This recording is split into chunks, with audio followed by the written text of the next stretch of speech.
All right, guys, today I'm going to show you how to make an omelet. And maybe you've seen omelets made lots of different ways before on cooking shows.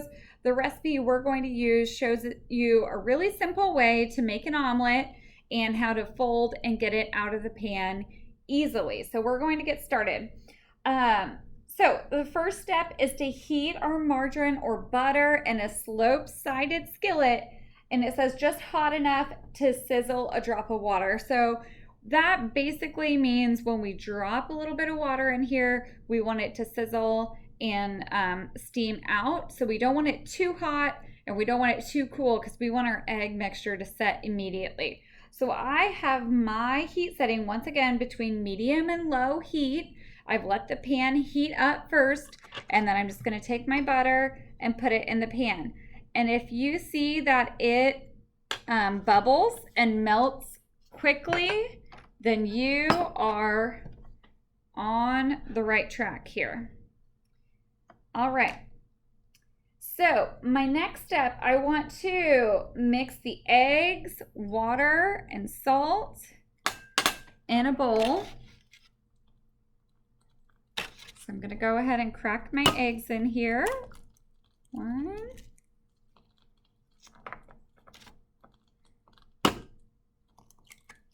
And then I'm always going to wash my hands after I crack the eggs.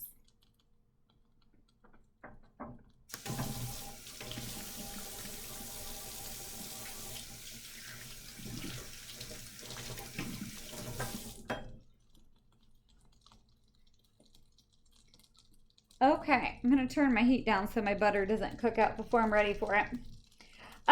So water, it says we need 2 tablespoons of water. And when you make scrambled eggs at home or an omelet, maybe you add milk to your egg mixture. So milk actually makes your eggs creamy and water makes them nice and fluffy. So I like to add water in there. The salt, it says we need 1/8 of a teaspoon, and we talked about your standard set of measuring spoons, and the smallest measure you would have in that standard set of 4 is 1/4 of a teaspoon. So really, we're just going to fill that halfway. I'm not going to measure over my bowl because if I overfill it, then it's going to go in the bowl itself. So I'm just going to take a paper towel here to measure over. Kind of move it this way so you can see. Just fill that up about halfway and add it in. And then it calls for a dash of pepper. So a dash means less than 1/8 of a teaspoon. So I'm just going to take my shaker and I'm going to put it in once. If that looks good, I'll leave it maybe one more. And that is a dash. And then it tells me we're going to mix with a fork or wire whisk. So you can choose whichever tool you would like to use. Personally, I really like to use a fork. I think a whisk tends to get messy unless you've got a large mixing bowl. And a fork just kind of lets you get the yolk all mixed in with the white. Okay. So once you've got everything mixed together, we're ready for our next step. And it says we're going to pour the mixture into the hot skillet and the edges should set immediately. So there it goes. It's sizzling and cooking, and that is what we want. We're going to let those edges set up, and we're not going to do anything. We're just going to let it cook. If you start messing with it too early, you'll probably end up with scrambled eggs because everything's going to fall apart, which scrambled eggs are delicious, but we're trying to get an omelet, so we want that to cook up a little bit.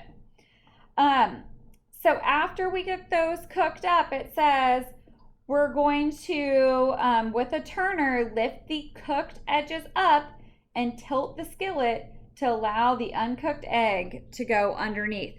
So what this means is as these are cooking up, we're just going to kind of push back and move the skillet.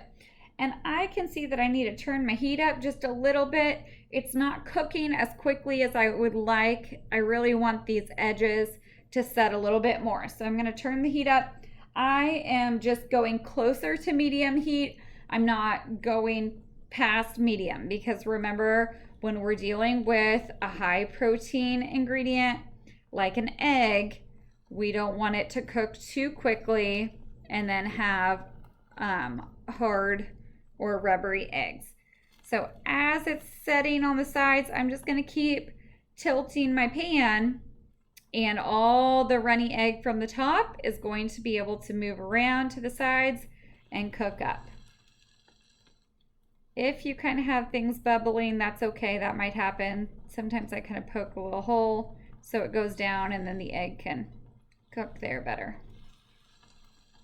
I'm just going to keep going around the edges, letting the cooked egg run off. And a non-stick skillet is best for an omelet, so you can really get around those edges and underneath it.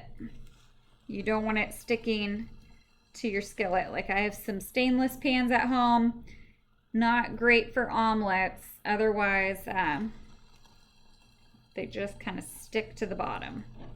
All right, so I'm kind of at this point where not a lot of egg is able to run off the top anymore. So I'm just gonna let that set and cook a little bit more.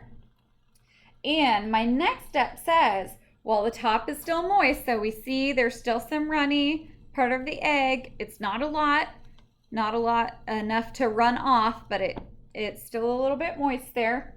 We're gonna put the filling on the left side of the omelet, right side if you're left-handed. So I don't have a filling to put in there, but because I'm right-handed, I would sprinkle my cheese in here, or ham, or if you have cooked bacon or any cooked vegetables you want in. We're not going to have time to cook any fillings during your lab tomorrow. So if you want anything added to your omelet, it needs to be pre-cooked. If you want bacon in your omelet tomorrow, you need to make sure that's something that you do at home with a parent's supervision, or a parent helps you with that, or they do that for you. Otherwise, none of that's necessary. Cheese makes a great filling for an omelet, and there's no prep needed. You can just add that. So we would add that here on this side, okay? And now we're ready for the next step. We're gonna fold the one side over the filling with the turner. So my filling's over here. I would take this side here, make sure it's not sticking, and fold it over. And we want it just like this, lightly browned. I'm gonna turn off my heat, and I'm gonna give my pan a shake so I can do the next step. So the last step says that we're going to slide our omelet out of the pan. We don't want to lift it because it'll fall apart. So this is why we want that non-stick skillet. Once again, slope-sided, so we can just slide it out of the pan onto our plate. And there we have it, your omelet. Make sure, once again, you move your skillet off the hot burner to cool down, and then you can do all your dishes when that is cooled.